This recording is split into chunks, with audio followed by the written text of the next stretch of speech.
Livro de Gálatas, capítulo 1. Eu, Paulo, escrevo esta carta. Eu, que fui chamado para ser apóstolo não por pessoas ou por meio de uma pessoa, mas por Jesus Cristo e por Deus, o Pai que ressuscitou Jesus da morte. Todos os irmãos que estão aqui comigo mandam saudações às igrejas da Galácia. Que a graça e a paz de Deus, o nosso Pai e do nosso Senhor Jesus Cristo estejam com vocês.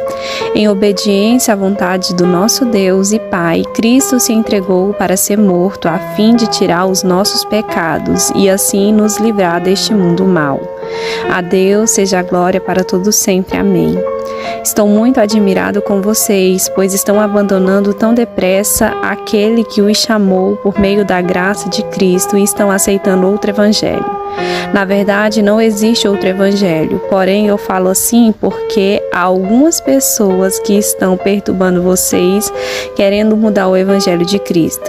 Mas se alguém, mesmo que sejamos nós ou um anjo do céu, anunciar a você outro evangelho diferente daquele que temos anunciado, que seja amaldiçoado. Pois já dissemos antes e repetimos, se alguém anunciar um evangelho diferente daquele que vocês aceitaram, que essa pessoa seja amaldiçoada. Por acaso eu procuro a aprovação das pessoas? Não. O que eu quero é a aprovação de Deus. Será que agora estou querendo agradar as pessoas? Se estivesse, eu não seria servo de Cristo. Meus irmãos, eu afirmo a vocês que o evangelho que eu anuncio não é uma invenção humana. Eu não o recebi de ninguém e ninguém o ensinou a mim, mas foi o próprio Jesus Cristo que o revelou para mim. Vocês ouviram falar de como eu costumava agir quando praticava a religião dos judeus. Sabem como eu perseguia sem dó nem piedade a igreja de Deus e fazia de tudo para destruí-la. Quando praticava essa religião, eu estava mais adiantado do que a maioria dos meus patrícios da minha idade e seguia com mais zelo do que ele as tradições dos meus antepassados. Porém, Deus, na sua graça, me escolheu, antes mesmo de eu nascer, e me chamou para servi-lo. E quando ele resolveu revelar para mim o seu Filho, a fim de que eu anunciasse aos não-judeus a boa notícia a respeito dele, eu não fui pedir conselhos a ninguém, e também não fui até Jerusalém para falar com aqueles que eram apóstolos antes de mim. Pelo contrário, fui para a região da Arábia e depois voltei para Damasco. 3 anos depois, fui até Jerusalém para pedir informações a Pedro e fiquei 2 semanas com ele. E não falei com nenhum outro apóstolo, a não ser com Tiago, irmão do Senhor. O que estou escrevendo a vocês é verdade. Deus sabe que eu não estou mentindo. Depois fui para as regiões da Síria e da Cilícia. Durante esse tempo, as pessoas da igreja da Judeia não me conheciam pessoalmente. Elas somente tinham ouvido o que outros diziam. Aquele que antes nos perseguia está anunciando agora a fé que no passado tentava destruir, e louvavam a Deus por minha causa. Livro de Gálatas, capítulo 2. 14 anos depois, eu voltei para Jerusalém com Barnabé e levei Tito comigo.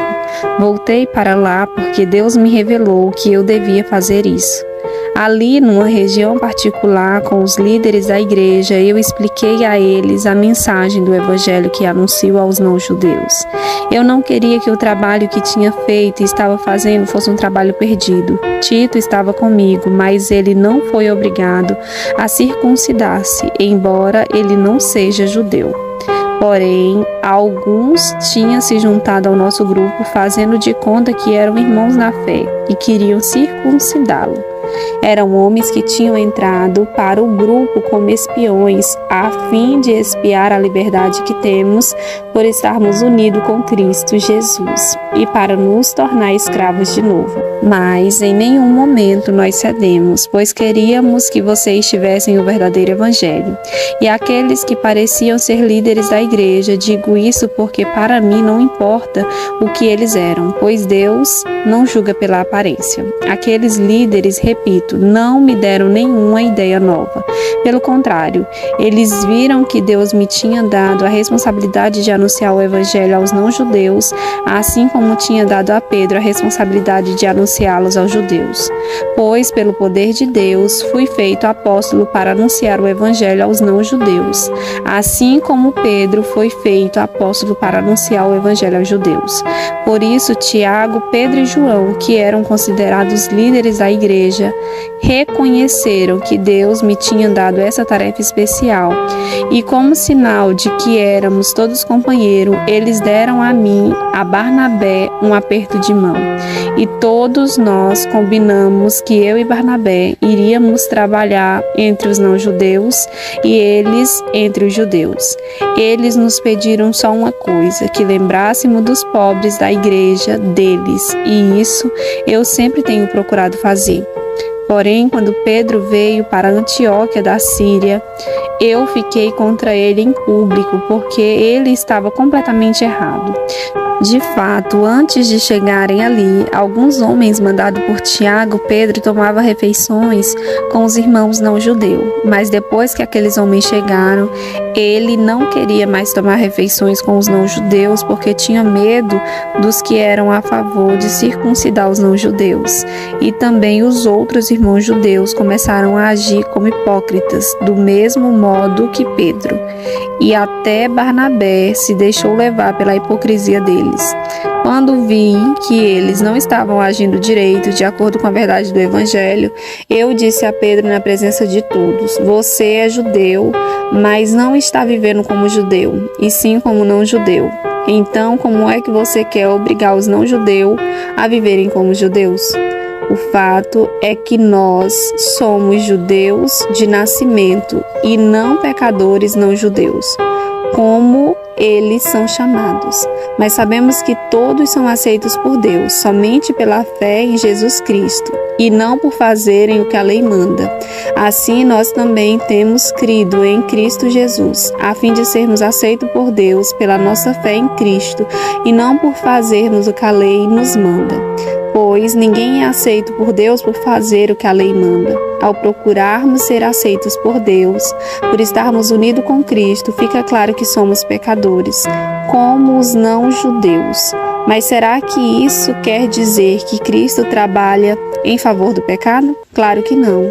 Se eu, depois de ter destruído a lei, começar a construí-la de novo, como meio de ser aceito por Deus, aí sim fica claro que eu havia quebrado a lei, pois quanto à lei estou morto pela própria lei, a fim de viver para Deus. Eu fui morto com Cristo na cruz, assim já não sou eu quem vive, mas Cristo quem vive em mim. E esta vida que vivo agora, eu a vivo pela fé no Filho de Deus, que me amou e se deu a si mesmo por mim. Eu me recuso a rejeitar a graça de Deus, pois se é por meio da lei que as pessoas são aceitas por Deus, então a morte de Cristo não adiantou de nada. Livro de Gálatas, capítulo 3. Ó Gálatas sem juízo, quem foi que enfeitiçou vocês? Na minha pregação a vocês, eu fiz uma descrição perfeita da morte de Jesus Cristo na cruz. Por assim dizer, vocês viram Jesus na cruz. Respondam somente isto: vocês receberam o Espírito de Deus por terem feito o que a lei manda, ou por terem ouvido a mensagem do Evangelho e terem crido nela? Como é que vocês podem ter tão pouco juízo? Vocês começaram a sua vida cristã pelo poder do Espírito de Deus e agora querem ir até o fim pelas suas próprias forças? Será que as coisas pelas quais vocês passaram não serviram para nada? Não é possível. Será que quando Deus dá o seu Espírito e faz milagre entre vocês, é porque vocês fazem o que a lei manda? Não será que é porque vocês ouvem a mensagem e crê nela? Lembre do que as Escrituras Sagradas dizem a respeito de Abraão. Ele creu em Deus e por isso o aceitou. Portanto, vocês devem saber que os verdadeiros descendentes de Abraão são os que têm fé. Antes que isso acontecesse, as Escrituras viram que Deus ia aceitar os não-judeus por meio da fé. Por isso, antes de chegar o tempo, eles anunciaram a boa notícia a Abraão, dizendo: por meio de você, Deus abençoará todos os povos. Abraão creu e foi abençoado. Portanto, todos os que creem são abençoados como ele. Os que confiam na sua obediência à lei estão debaixo da maldição de Deus, pois as Escrituras dizem: quem não obedece sempre a tudo que está escrito no livro da lei está debaixo da maldição de Deus. É claro que ninguém é aceito por Deus por meio da lei, pois as Escrituras dizem: viverá aquele que por meio da fé é aceito por Deus? Mas a lei não tem nada a ver com a fé. Pelo contrário, como dizem as Escrituras, viverá aquele que fizer o que a lei manda. Porém, Cristo, tornando-se maldição por nós, nos livrou da maldição imposta pela lei. Como dizem as Escrituras: maldito todo aquele que for pendurado na cruz. Cristo fez isso para que a bênção que Deus prometeu a Abraão seja dada por meio de Cristo Jesus aos não-judeus, e para que todos nós recebamos por meio da fé o Espírito que Deus prometeu. Meus irmãos, vou usar um exemplo da vida diária. Quando duas pessoas combinam alguma coisa e assinam um contrato, ninguém pode quebrá-lo ou acrescentar qualquer coisa a ele, pois Deus fez as suas promessas a Abraão e aos seus descendentes. Quando as Escrituras dizem que Deus fez as suas promessas a Abraão e a sua descendência, elas não querem dizer que se trata de muitas pessoas, mas de uma só, isso é, Cristo. O que eu quero dizer é o seguinte: Deus fez uma aliança com Abraão e prometeu cumpri-la. A lei que foi dada 430 anos depois não pode quebrar aquela aliança, nem anular a promessa de Deus. Porque se aquilo que Deus dá depende da lei, então o que Ele dá já não depende da sua promessa. Mas o que Deus deu a Abraão, Ele deu porque havia prometido. Então por que é que foi dada a lei? Ela foi dada para mostrar as coisas que são contra a vontade de Deus. A lei devia durar até que viesse o descendente de Abraão, pois a promessa foi feita a esse descendente. A lei foi entregue por anjos e um homem serviu de intermediário. Porém, não é preciso haver intermediário quando se está falando de uma só pessoa. E Deus é um só. Será que isso quer dizer que a lei é contra as promessas de Deus? É claro que não, porque se tivesse sido dada uma lei que pudesse dar vida às pessoas, então elas seriam aceitas por Deus por obedecerem a ela. Porém, as Escrituras afirmam que o mundo inteiro está dominado pelo pecado, e isso para que as pessoas que creem recebam o que Deus promete aos que têm fé em Cristo Jesus. Mas antes que chegasse o tempo da fé, nós éramos prisioneiros da lei, até que fosse revelada a fé que devia vir. Assim, a lei ficou tomando conta de nós até que Cristo viesse para podermos ser aceitos por Deus por meio da fé. Agora que chegou o tempo da fé, não precisamos mais da lei para tomar conta de nós, pois por meio da fé em Cristo Jesus, todos vocês são filhos de Deus, porque vocês foram batizados para ficarem unidos com Cristo e assim se revestirão com as qualidades do próprio Cristo. Desse modo, não existe diferença entre os judeus e não-judeus, entre escravos e pessoas livres, entre homens e mulheres. Todos vocês são um só por estarem unidos com Cristo Jesus. E já que vocês pertencem a Cristo, então são descendentes de Abraão e receberão aquilo que Deus prometeu. Livro de Gálatas, capítulo 4. Digo, pois, que todo o tempo em que o herdeiro é menino, em nada difere do servo, ainda que seja o senhor de tudo, mas está debaixo de tutores e curadores até o tempo determinado pelo Pai. Assim também nós, quando éramos meninos, estávamos reduzidos à servidão, debaixo dos primeiros rudimentos do mundo. Mas vindo à plenitude dos tempos, Deus enviou seu Filho, nascido de mulher, nascido sob a lei, para redimir os que estavam debaixo da lei, a fim de recebermos a adoção de filhos. E porque sois filhos, Deus enviou aos nossos corações o Espírito do seu Filho, que clama: Abba, Pai. Assim que já não és mais servo, mas filho, E se és filho, és também herdeiro de Deus por Cristo. Mas, quando não conheceis a Deus, servis aos que por natureza não são deuses. Mas agora, conhecendo a Deus, ou antes sendo conhecidos de Deus, como tornais outra vez a esses rudimentos fracos e pobres, aos quais de novo quereis servir? Guardais dias e meses e tempos e anos. Receio de vós que haja eu trabalhado em vão para convosco. Irmãos, rogo-vos que sejais como eu, porque também eu sou como vós, nenhum mal me fizeste. E vós sabeis que primeiro vos anunciei o Evangelho, estando em fraqueza da carne, e não rejeitaste nem desprezaste isto, que era uma tentação na minha carne. Antes me recebeste como um anjo de Deus, como Jesus Cristo mesmo, qual é logo a vossa bem-aventurança, porque vos dou testemunho de que, se possível fore, arrancareis os olhos e vos dareis. Fiz-me acaso vosso inimigo dizendo a verdade?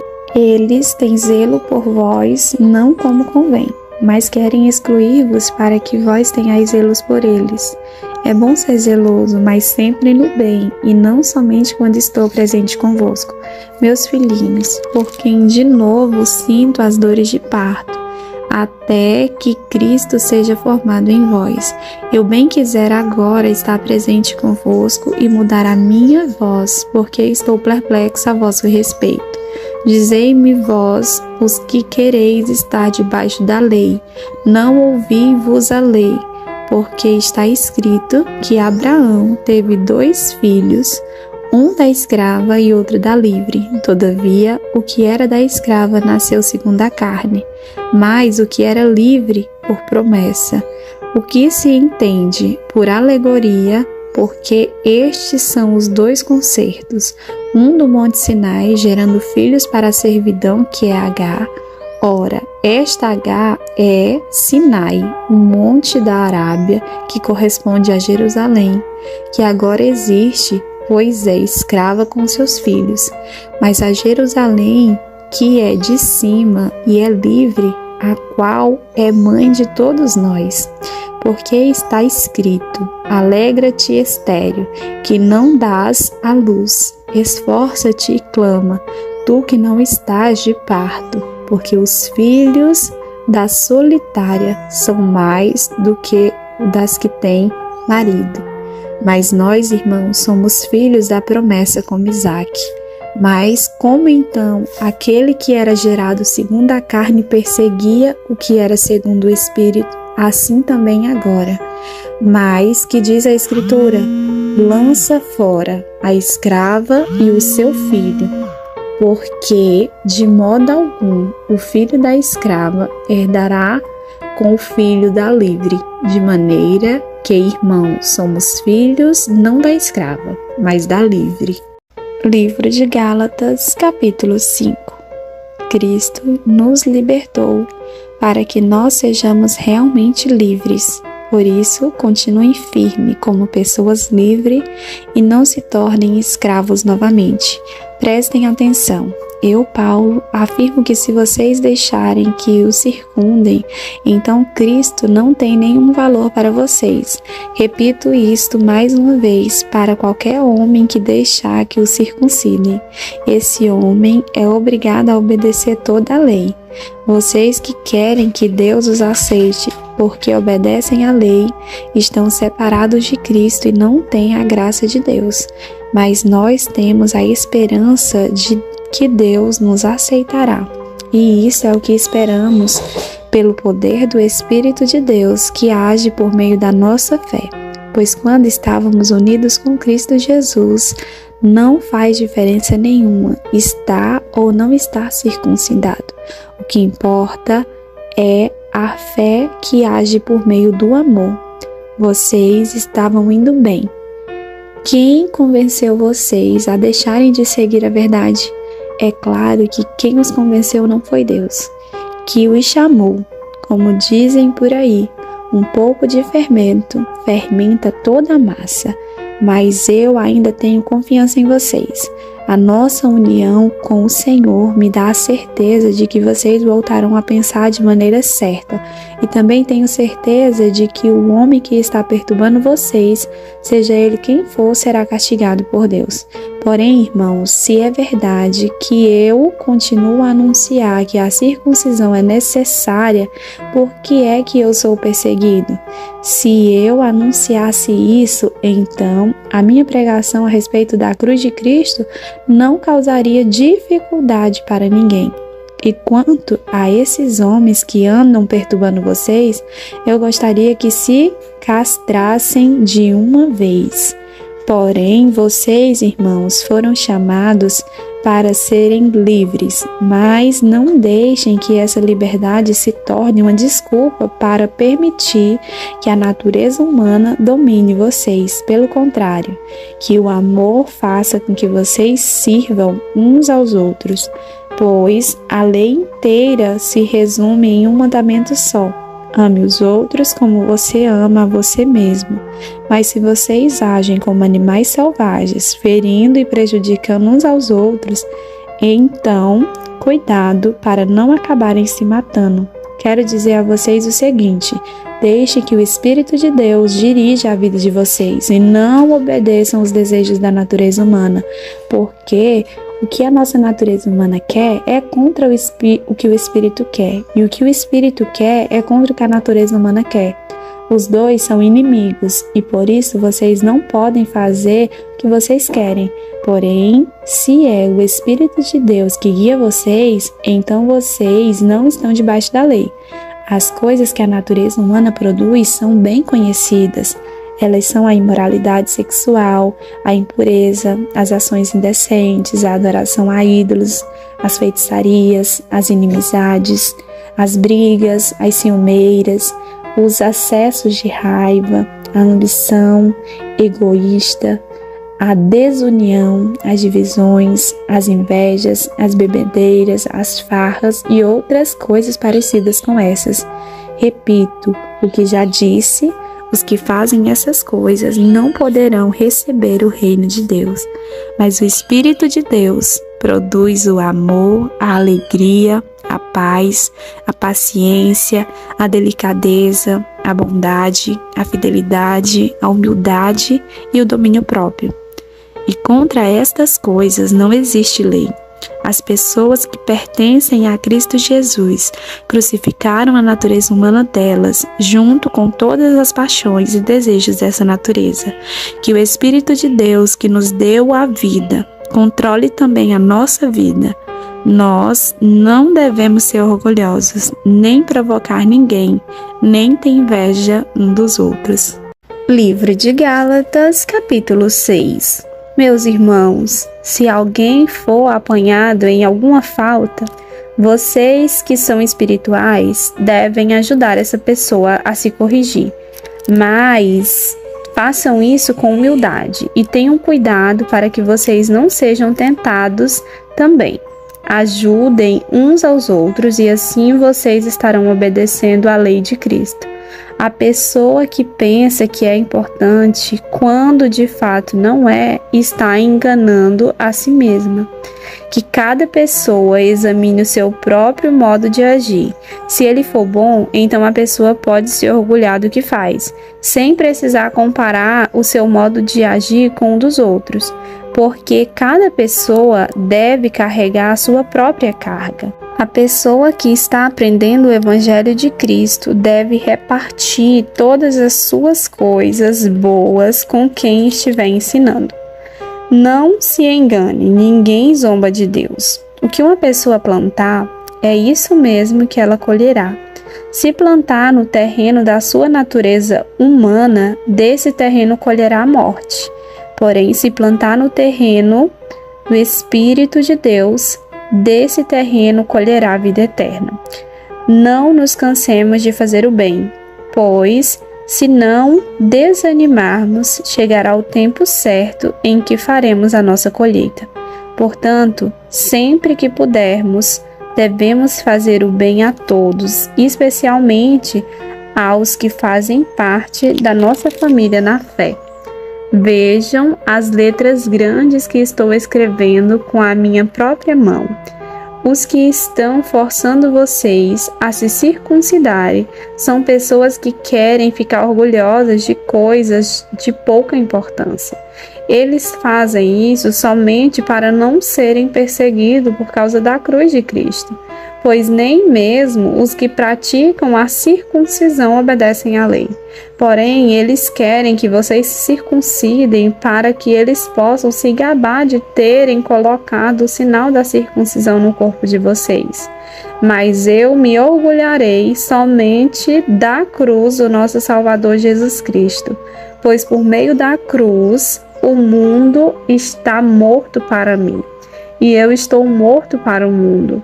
Não faz nenhuma diferença se o homem é circuncidado ou não. O importante é que ele seja uma nova pessoa. E para todos os que seguem essa regra na sua vida, que a paz e a misericórdia estejam com eles e com todo o povo de Deus. Para terminar, que mais ninguém crie dificuldades para mim, pois as marcas no meu corpo mostram que sou escravo de Jesus. Que a graça do nosso Senhor Jesus Cristo estejam com vocês, meus irmãos. Amém.